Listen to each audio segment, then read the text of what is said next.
Hello, this is Carol, and I'm just showing you some vegetables as I just purchased. And I was going to go to the farmer's market this weekend and do this, but it sounds like we're going to be kind of washed out a little bit. So I went to the Asian market and picked up a few different kinds of vegetables. So I'm just kind of showing that in addition to regular eggplant, there's Japanese or Chinese eggplant. And this is, put it back here, bok choy.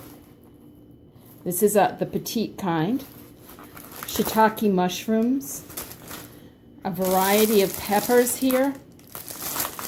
And then in addition to regular broccoli, there is this Chinese broccoli. And this is kohlrabi.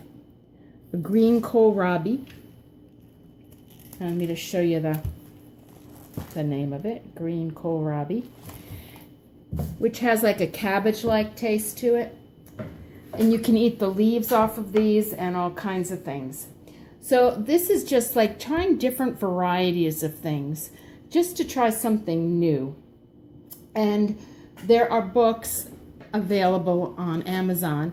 This one is the one that I've gotten at the produce market once. It's called Fresh Produce Guide, and I'll put the name in the comments. But in this, they'll list all these vegetables, and you can look them up, and it'll tell you how to cook them and different tips on how to work with them.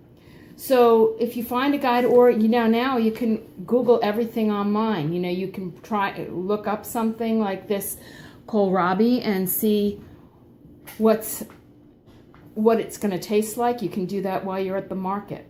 There's probably apps out there that you can even take a picture of the vegetable, and it'll tell you what it is. So this is just kind of to get you thinking about not eating the same things. And even in regular markets now, you can go to some other sections and find some different vegetables.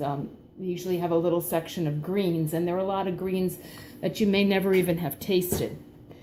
Now, one thing that I do to encourage my kids to eat vegetables, and this worked out real well last summer, is I get a little container. It's better to have a glass container if you have one, but I don't right now. And this is like real life. Ideally, you would chop your vegetables every morning, but what you can do is like twice a week, or when you come home from the market, you get something like cauliflower that you can just cut it up and put a few in a container that you can seal up. And put in some celery and maybe some carrots. And this is a real basic one, so it's just a little selection, like enough for a serving. And then they can choose if they want to dip this in some hummus, if they'd like to dip it in ranch dressing, or maybe using some of the spice mixes with a little bit of Greek yogurt. Things like that might be ways of getting people to eat more. But if I make up like 6 of these little trays and set them in the refrigerator right in front, it's easy to grab, just like grabbing a bag of chips. And my one son kind of preferred this. He just would go and he'd grab some celery and dip it and eat it while he was watching sports. And he didn't have to go chop up anything. He didn't have to arrange a lot. So this is just one idea of really simple getting some raw vegetables. Any of these mushrooms, the peppers can be cut up. It depends upon what your family likes. But this is a real basic one. And just getting some more raw vegetables. So this is a very simple thing to set aside. And if you do this maybe, once or twice a week, have this set out, like what's suggested is every Sunday and Wednesday. You chop up some vegetables and have them ready. You can even pre-prepare vegetables for use in recipes. So this is just one of the first things to think about making it real simple.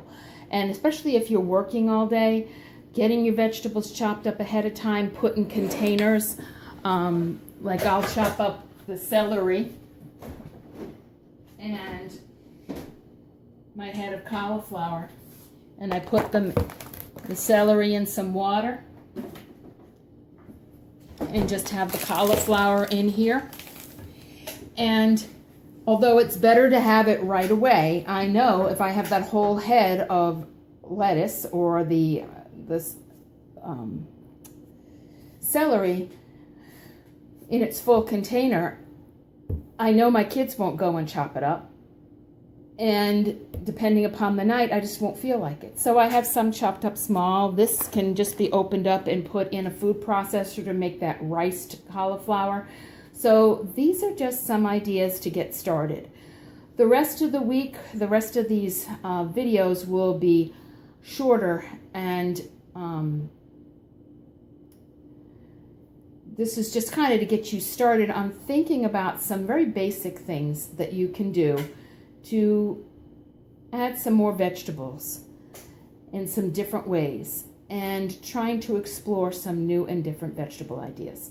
So I hope you found this helpful, and I'll talk to you in the next video.